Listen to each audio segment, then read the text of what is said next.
Hey guys, today we are going to be talking about post-war migration. Basically, we're going to be looking at the time period of the Civil War and Reconstruction, but not really focusing on the Civil War and Reconstruction. We're going to kind of look at what's been going on in the West, especially.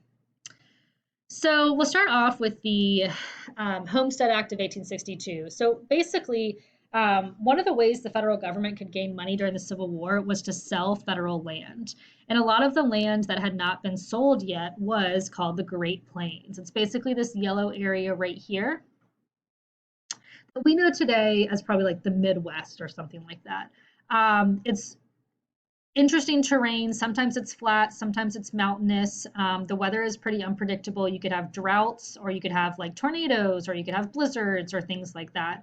But for all these reasons, this area really wasn't settled. People saw this area as a place to move through to get to the West, not a place where you stop and set up your new life. So, to sell this land and make some money for the war, Congress passed the Homestead Act of 1862. It basically said, hey, listen, for $10, you can buy 160 acres of land. All you have to do is just be a US citizen. You don't even have to be a man, you don't have to be white. You just got to be a US citizen. And then you can work the land for 5 years. So a lot of people who took advantage of this law, they're called homesteaders. A lot of them are females, people who were trying to start their life over, or maybe like were widowed in the Civil War. But they would take advantage of this and move out west and, start a new life. A lot of these people are going to be exodusters. So this law is going to continue to exist for a while. So after the Civil War in 1865, exodusters, who are black farmers, bought cheap land out west to start new lives. Especially if they had just gained their freedom. This is a great way to begin the next chapter of your life. They're called exodusters because the idea is there's a lot of them leaving the South. That's an exodus, a large movement of people out of an area to a new place, the Great Plains, which was kind of a dusty place. So that's how you get the word exoduster. So in theory, this law sounds great, right? $10, super cheap land, a lot of it. There is a catch though. A lot of the good flat land where it's easy to farm was actually sold to railroads by the government because railroads like flat land and the government could make a lot of money selling that land to to railroad companies. The leftover land was largely unproductive. It was really rocky. The weather was pretty bad. And one of the catches with the Homestead Act is you had to prove after 5 years that you had made the land better. You had improved upon the land. Basically, you were able to farm. And a lot of homesteaders either gave up before the 5 years, or when the 5 years came to prove to the government that they had made the land a better place, they hadn't done that. They hadn't set up farms. And so the land was taken back by the government. The people didn't get their money back, but the land was taken back. The people were kicked off the land, and then it was sold to new homesteaders. So it was a way that the government could basically make a ton of money really easily, um, while the people who actually bought the land suffered and really, really tried hard, and many of them were unsuccessful in actually making the land productive or making it useful. This obviously also presents some issues for Native Americans for several reasons that we'll talk about a little bit later today and next unit. But a lot of this land's in Oklahoma, where Native Americans were pushed to begin with off the East Coast. And there are Native Americans living in here too. And so they're going to be pushed off their land as well as the government tries to sell it. So it's going to cause definitely some issues with Native Americans and the federal government. To try to address some of the issues with farming, especially farming out in the West and mining out in the West, there was a federal law that was passed to set up universities that would specifically focus on research into farming techniques and mining techniques. And so these were called land grant colleges because the law was called the Morrill Land Grant Act. And so every state today has one of these land grant colleges. There's at least one of them in every state. There's been several versions of this law passed over the years.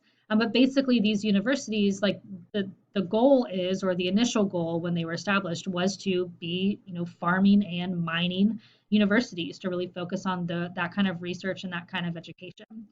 And so in North Carolina, NC State is the original land grant university from 1862, which is why a lot of people consider North Carolina still an agricultural based school because it definitely is.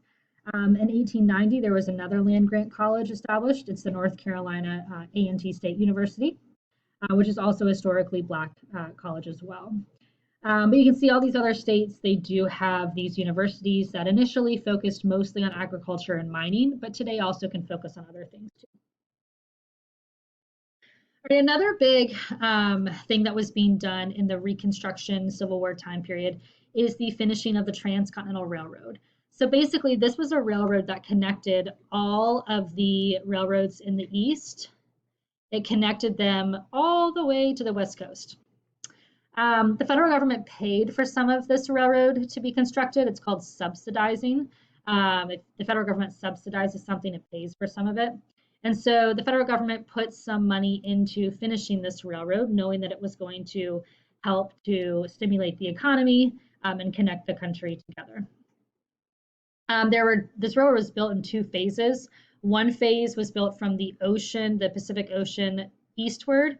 The other one was built from, I guess this is Iowa, right?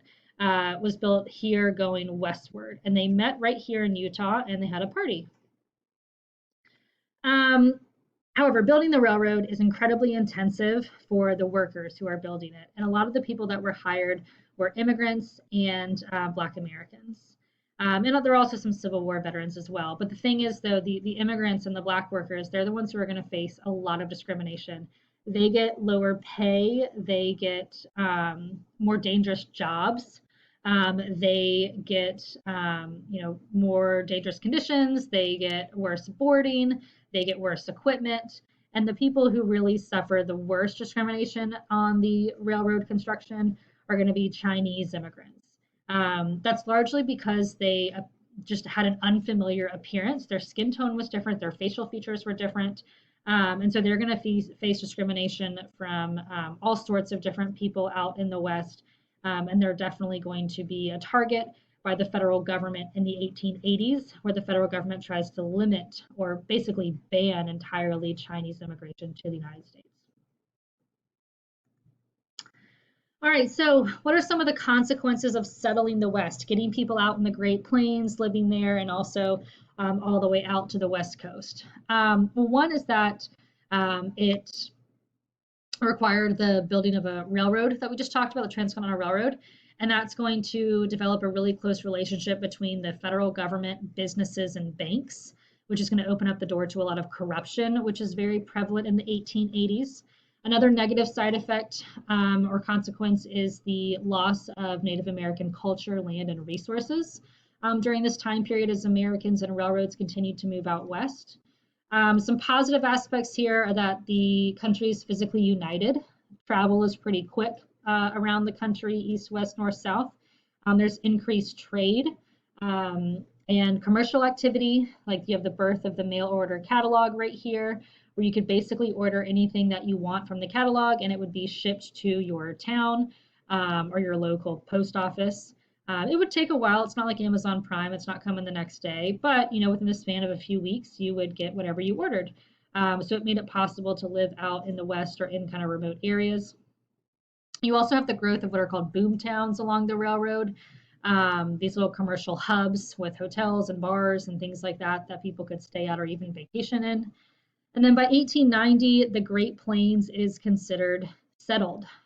There are people living all across the continent, Pacific Ocean, all the way to the Atlantic Ocean. And at this point, America wants to continue expanding, just they've ran out of room where they are. And so they start to set their sights on new places around the world. And this is going to start the era of imperialism, which you are going to talk about more in American history, which is basically taking over other countries where people have already existed and have their government set up.